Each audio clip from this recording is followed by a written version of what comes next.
Good morning students. आज का जो हमारा टॉपिक है वो है interaction between biotic and abiotic component of the ecosystem. ये हमारे चैप्टर का लास्ट टॉपिक है, लेकिन बहुत ही आसान है। इसके 5-6 पार्ट्स हैं। 2 पार्ट या 1 पार्ट आज करेंगे, बाकी पार्ट आने वाले दिनों में करेंगे। ठीक है। इंटरेक्शन का मतलब हमें पता होना चाहिए सबसे पहले।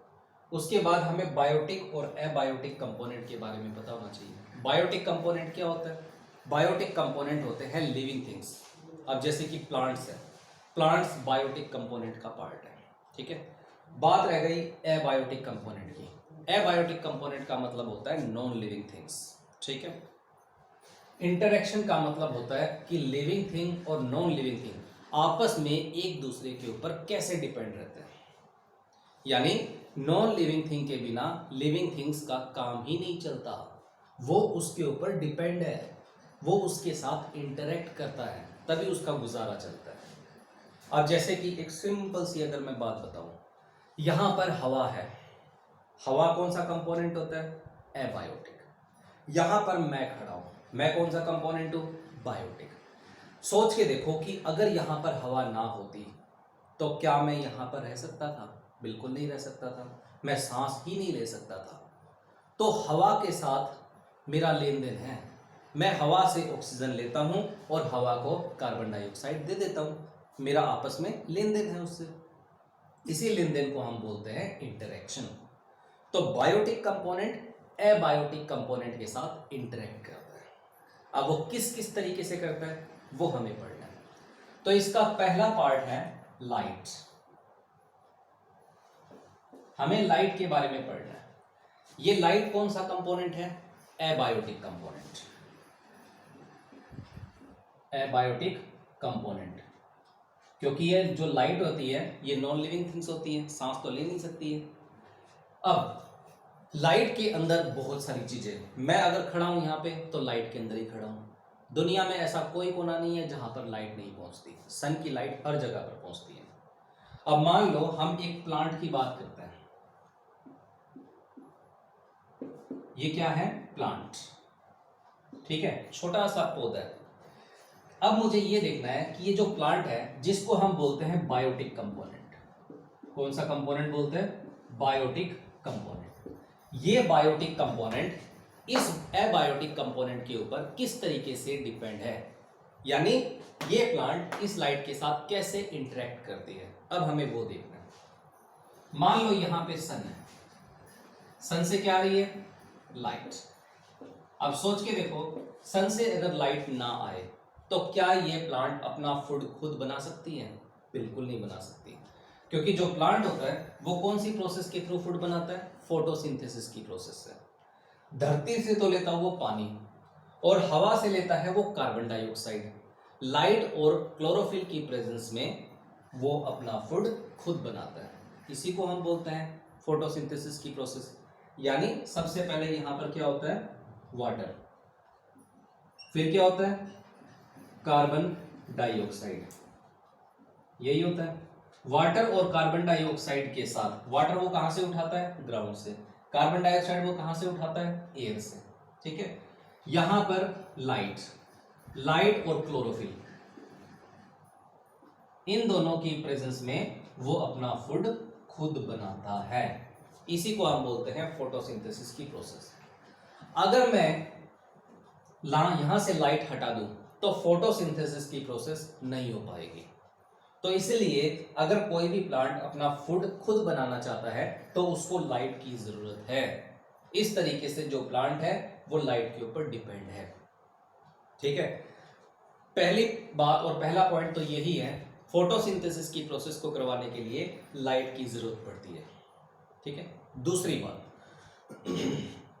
लाइट के बिना जो हमारी लाइफ है, चाहे हम हो, चाहे एनिमल्स हो, चाहे प्लांट्स हो, उनकी लाइफ पॉसिबल नहीं है।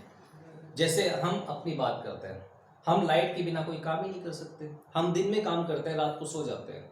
दिन में काम इसलिए करते हैं क्योंकि दिन में लाइट होती है। रात को इसलिए सो जाते हैं क्योंकि रात को लाइट नहीं होती। हमें थकान हो जाती है, हम थक जाते हैं, हम काम नहीं कर पाते। ठीक है। तो रात को लाइट ना होने की वजह से बहुत सारे काम दुनिया में नहीं हो पाते, हम लाइट के ऊपर डिपेंड है। उसी तरीके से जितने भी जीव जंतु हैं, जितने भी जानवर हैं, वो दिन के टाइम शिकार करते हैं, दिन के टाइम में खेलते कूदते फिरते हैं, लेकिन वो रात के टाइम में एक जगह पर इकट्ठे हो जाते हैं, सो जाते हैं या वहीं पर रहते हैं, वो आगे पीछे नहीं जाते। बहुत सारे जानवर ऐसे हैं जिनको दिन में नहीं दिखता, रात को दिखता है, जैसे कि चमगादड़। ये जो चमगादड़ है वो लाइट के ऊपर डिपेंड ही नहीं है, ठीक है। एक ऐसा चमगादड़, एक ऐसा जानवर है, एक ऐसी वो है बर्ड है जो लाइट के ऊपर डिपेंड नहीं है, जो अंधेरे के ऊपर डिपेंड है, क्योंकि उसको अंधेरे में दिखाई देता है, लाइट में दिखाई नहीं देता, ठीक है। लेकिन चमगादड़ को छोड़ के जितने भी जीव जंतु हैं, जितने भी माइक्रो ऑर्गेनिजम्स हैं, जितने भी प्लांट्स हैं, जितने भी ह्यूमन बींग्स हैं, सारे लाइट के ऊपर डिपेंड रहते हैं। अब एक छोटा सा एग्जाम्पल मैं आपको बताता हूँ। शाम होती है, जितनी भी चिड़िया होती हैं जो कि आगे पीछे अपने फूड की तलाश में गई हुई होती हैं, वो शाम होते ही घर पे लौट आती हैं, शाम होते ही अपने घोंसलों में लौट आती हैं। क्यों? क्योंकि जब शाम होती है तो अंधेरा छाने लगता है। अंधेरा छाने का मतलब है लाइट की कमी आ जाती है। जब लाइट की कमी आ जाती है तो चिड़िया को दिखना बंद हो जाता है और वो सारे अपने घोंसले में आ जाते हैं, ठीक है। उसी तरीके से अगर लाइट ना हो तो जो फ्लावर्स होते हैं ना, वो अच्छे तरीके से ग्लो ही नहीं कर सकते, वो मुरझा जाएंगे। लाइट की प्रेजेंस में ही जो फ्लावर्स होते हैं वो अच्छे तरीके से ग्लो करते हैं, और लाइट जब चली जाती है रात के टाइम में वो थोड़ा बहुत मुरझा जाते हैं, अपने आप को वो बंद कर लेते हैं, पंखुड़ियाँ उनकी बंद होनी शुरू हो जाती हैं। यह आपने देखा भी होगा। अब इससे रिलेटेड एक एक्टिविटी है। एक्टिविटी क्या है? आपको एक कटोरा लेना है, 2 कटोरे लेने हैं आपको, ठीक है। अब मैं आपको एक्टिविटी बताता हूं।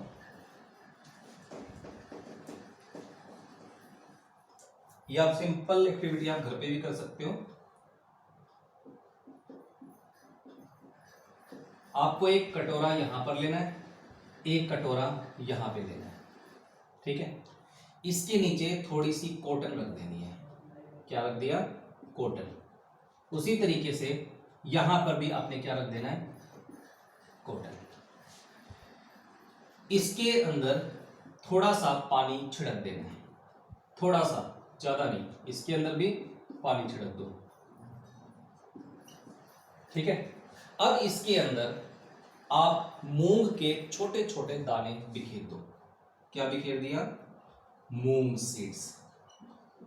ये मूंग के सीड्स हैं, ठीक है। उसी तरीके से आपने यहां पर भी मूंग के सीड्स बिखेर दिए, ठीक है। उसके बाद आपको इसको तो उठा के रख देना है अंधेरे कमरे में, ठीक है। Put in dark place. अंधेरे से कमरे में इसको रख दो, और इसको आपको रखना है सनलाइट में। Put in sunlight. और उसके 10 दिन के बाद आपको देखना है, आफ्टर 10 डेज। 10 दिन के बाद आप क्या देखोगे?